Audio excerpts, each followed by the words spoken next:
Welcome back to Tell Me More Stories Told Us podcast. Ready for a deep dive. Well, we're going deep today. Definitely. Buckle up, everyone. Yeah. We're heading to Oklahoma City. April 19th, 1995. 1995, okay. Imagine a day that starts just like any other. Sunshine, birds chirping. People heading to work, dropping their kids off at daycare. Just a normal Tuesday, right?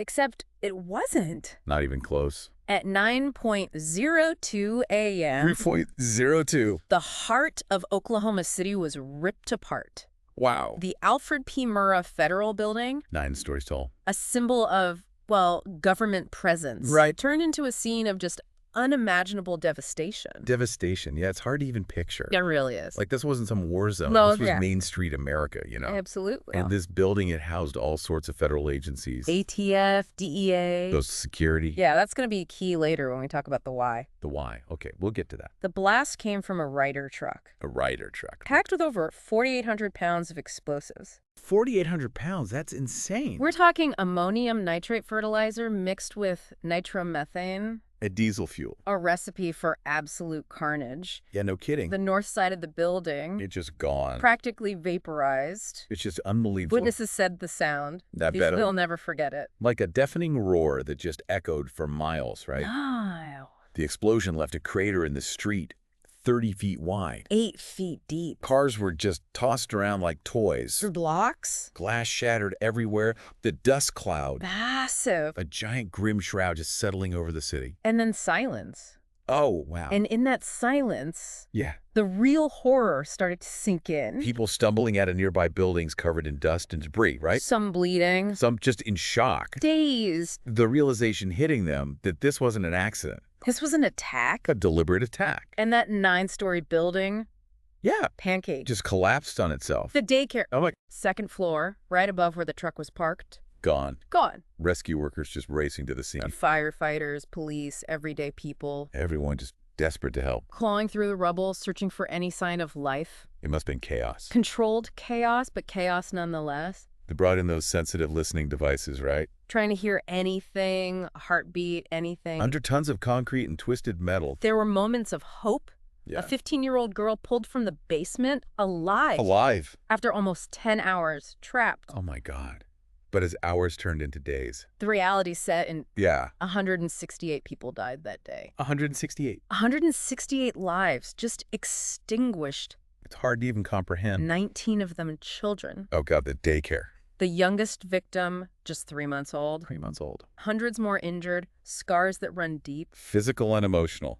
Oof. This is a lot to take in, I know. It really is. But that's what we do here on Tell Me More. We dive deep. And before we go any further, do us a favor and hit that subscribe button. Yeah, you don't want to miss the rest of the story.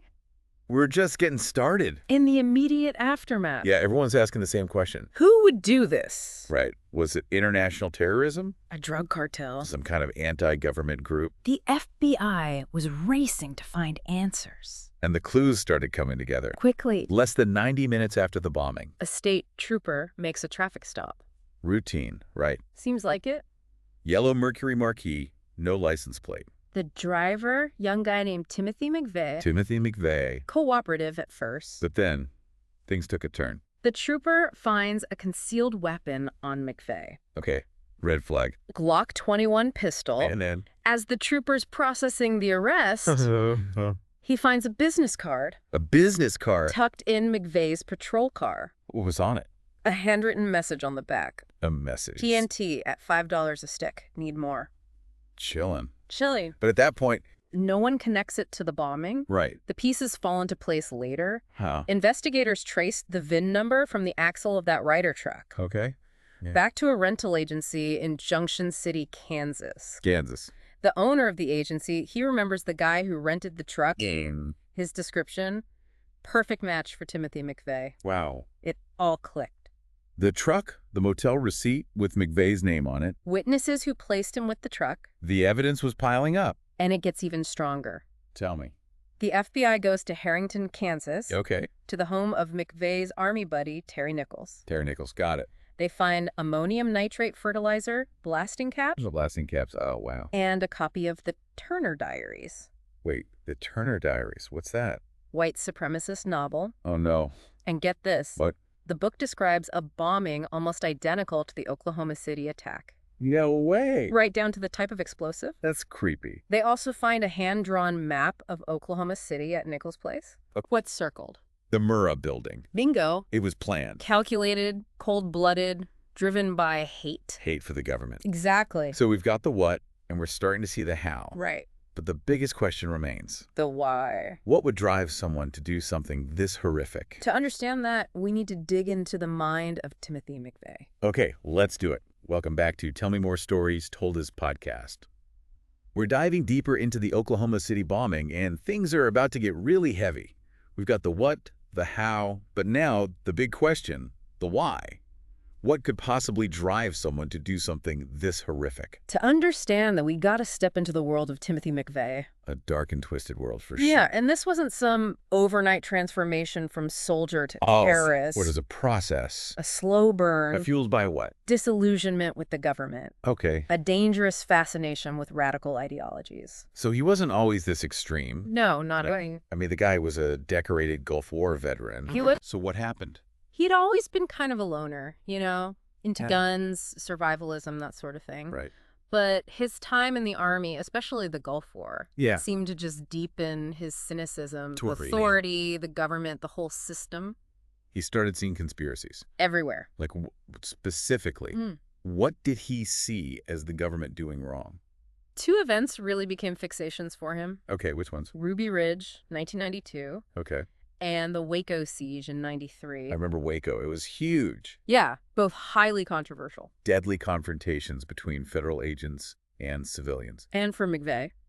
This wasn't just news, right? No, this was proof that the government was turning on its own people. Okay, remind me about Waco. I don't remember the details. So federal agents laid siege to a compound, The compound belonging to. religious group called the Branch Davidians. Right. The siege lasted 51 days, 51 days. ended in a fire. Dozens of people died, women, children. McVeigh became obsessed with Waco, convinced the government was responsible. And Ruby Ridge? That was a standoff in Idaho. Federal agents and a white separatist named Randy Weaver. Okay. It ended with the deaths of Weaver's wife and son, Oh, wow. and that just fueled McVeigh's paranoia even more. Like the government was becoming tyrannical. Exactly, a threat to individual liberty. These events were like rallying cries for the militia movement, right? Absolutely. McVeigh saw himself as a soldier. Fighting against government oppression. It sounds like he was going down a very dangerous rabbit hole. He was big time. He started immersing himself in extremist literature. Yeah, we mentioned the Turner Diaries earlier. That white supremacist novel. And this book became like McVeigh's blueprint. Glorifying violence. Against the government, depicting a race war, that kind of thing. Scary stuff. McVeigh saw himself as part of a righteous war. And the Oklahoma City bombing was his way of striking back. Exactly. A statement. It's chilling that a book could have such an impact. And it was deep, the influence. How so? The date of the bombing, the type of explosive, Yeah. the time of day, it all mirrored the Turner Diaries. Wow. And remember, the bombing was on April 19th, Okay. the second anniversary of the Waco siege. He chose that date on purpose Deliberately. to send a message. A day of retribution. A retribution for. For Waco, for Ruby Ridge, for what he saw as government tyranny. So he was making a point. A horrific one. But how could he justify killing innocent people? Children. In his mind, Yeah. they were collateral damage. Collateral. Necessary sacrifices in his war. He didn't see them as people. Not really. He drew this distinction. Between The victims and those he believed were truly responsible. the government. He didn't see those federal employees as individuals. Just targets. Cogs in a machine. It's terrifying how hate can twist reality like that. It is. How someone can convince themselves that violence is the answer. And while McVeigh detonated the bomb, Yeah. he didn't come to this worldview alone. He was influenced, right? By a network of people, ideologies that validated his paranoia and rage. So this wasn't just a lone wolf. No, it was a symptom of a much larger problem. A problem we're still dealing with today, I think. Absolutely. Welcome back to Tell Me More Stories Told as Podcast. This deep dive into the Oklahoma City bombing has been heavy stuff. We've seen the devastation, explored Timothy McVeigh's twisted path, but what happened next? How does a nation heal after something like this? The Oklahoma City bombing wasn't just a tragedy, it was a turning point. It forced America to look at itself, confront this reality of homegrown extremism, something we're still grappling with today, really. So in those first few days, weeks after the bombing, what happened? Imagine the whole country was reeling. Absolutely. The nation was in mourning, but there was this intense need for answers, for justice. The FBI launched this massive investigation, OKBOMB. It was the largest criminal case in American history at that point. They were piecing together evidence, tracing McVeigh and Nichols' movements, uncovering their network, building a case. And what about the people of Oklahoma City? How did they begin to cope with this just immense loss? Amidst all the devastation, there were incredible stories of, well, resilience, compassion. First responders, they worked tirelessly, risking their own lives to pull survivors from the rubble, recover the bodies of those who were lost. Volunteers, they came from all over the country, offering support to those who had lost everything. It's amazing how people come together in times of crisis like that. It really is. And President Clinton, he addressed the nation, vowed to bring those responsible to justice, and to never let something like this happen again. Flags were at half-mast. The whole world grieved with Oklahoma City. And McVeigh and Nichols, what happened to them? They both faced trials, highly publicized, of course. McVeigh was convicted on 11 counts of murder and conspiracy and was sentenced to death. Terry Nichols, he received life in prison. So justice was served. But did anything actually change? Did the bombing lead to any kind of lasting reforms, policy shifts? It did. The Oklahoma City bombing led to a wave of new security measures. Federal buildings, they were fortified, background checks intensified, surveillance systems were expanded. The Anti-Terrorism and Effective Death Penalty Act of 1996, it was passed directly in response to the bombing and aimed to strengthen law enforcement's ability to, well, combat terrorism. Okay, so some concrete changes in terms of security, but did the bombing change how we think about extremism, about the threats we face as a nation? The bigger picture, Yeah. you know? I think it absolutely did. It sparked this nationwide conversation about homegrown extremism, about hate groups, the dangers of unchecked anger and conspiracy theories. Forced us to confront this idea that the biggest threat to our safety might not come from some foreign enemy, but from within our own A borders. sobering thought, and it's something we're still dealing with to this day. We are, but, along with the fear and the grief, there was also this powerful sense of hope and resilience. And you see that embodied in the Oklahoma City National Memorial. It's a poignant tribute to the lives lost, a testament to the strength of the human spirit. I've seen pictures of the memorial. It's incredibly moving. What are some of the key features? The field of empty chairs is particularly powerful. 168 chairs, each one representing a victim, arranged on the footprint of the building. Just a stark reminder of the human cost. And there's the survivor tree, an American elm that actually withstood the blast. It's become this symbol of hope, of Oklahoma City's unyielding spirit. So as we wrap up this deep dive, what are the key takeaways for you? What are the most important lessons we can learn from this tragedy? For me, it's that reminder that evil can really take root anywhere, even in the hearts of people who once wore the uniform of this country.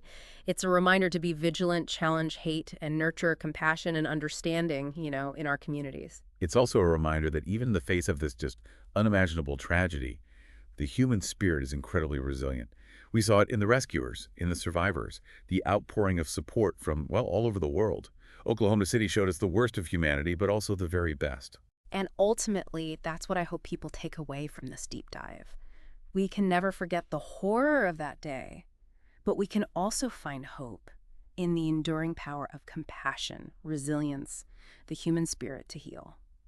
Thank you for joining us for this really difficult but important deep dive. This has been Tell Me More Stories Told as Podcast. Until next time, keep diving deeper and don't forget to hit that subscribe button so you don't miss out on future episodes.